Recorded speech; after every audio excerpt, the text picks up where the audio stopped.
TV7, Educar é Preciso, Geografia no Ar.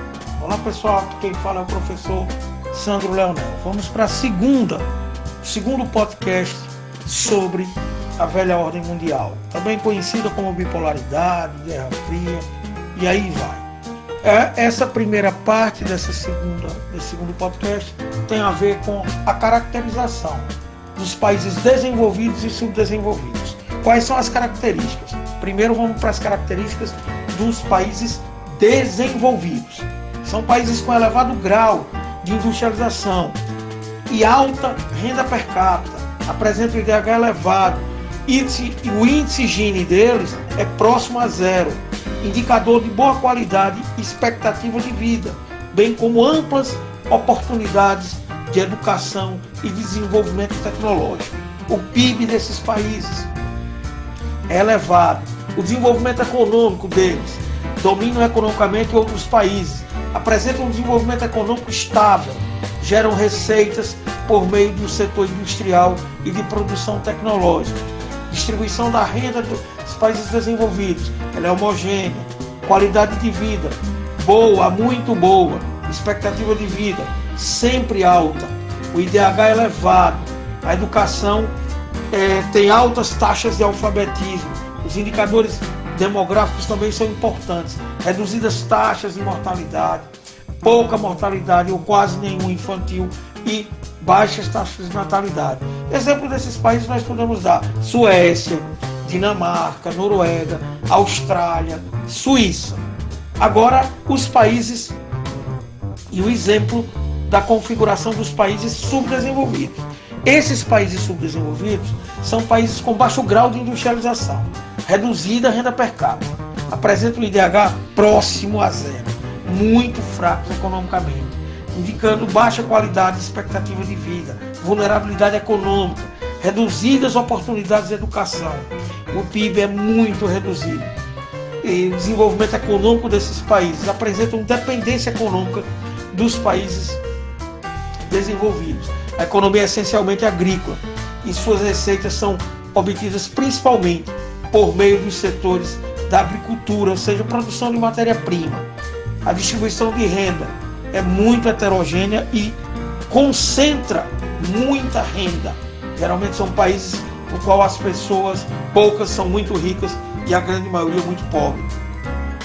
Qualidade de vida de regular para ruim e muito ruim. Expectativa de vida sempre baixa. O IDH é baixo. A educação tem altas taxas de analfabetismo. Não tem boas qualidades estruturais.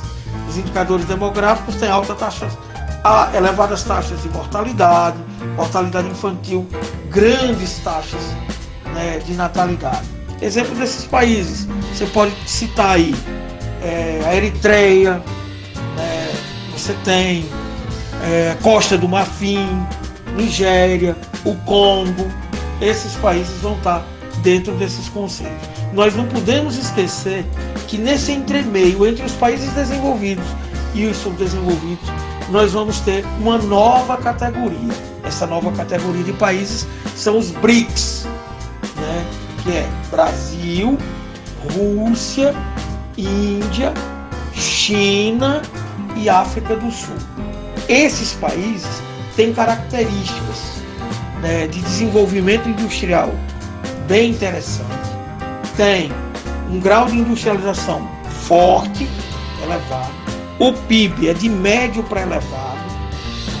Eles têm um desenvolvimento econômico baseado na produção de commodities, várias commodities. Temos que diferenciar aí o caso da China, que produz tanto commodities primárias, como commodities industriais e commodities capitais. A distribuição de renda desses países membros do BRICS é também heterogênea. O exemplo disso é o Brasil, que é um membro do BRICS e tem um dos piores índices Gini do mundo.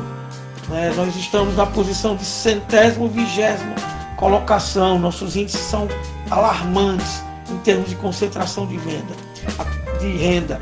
A qualidade de vida dos países do BRICS é regular, para média e para ruim, então tem uma variação devido à concentração de renda. A expectativa de vida de média para alta, no caso do Brasil, da Índia e China, mas no caso da Índia, a Índia é baixa expectativa, no caso da Rússia, o IDH é de médio, né, e a taxa de educação, né, tem ainda analfabetismo, mas a qualificação do alfabetismo ainda deixa a desejar. Os índices demográficos ainda lutam com algumas questões, principalmente a questão do controle das taxas de natalidade. Como eu disse, esses países do BRICS, Brasil, Rússia, Índia,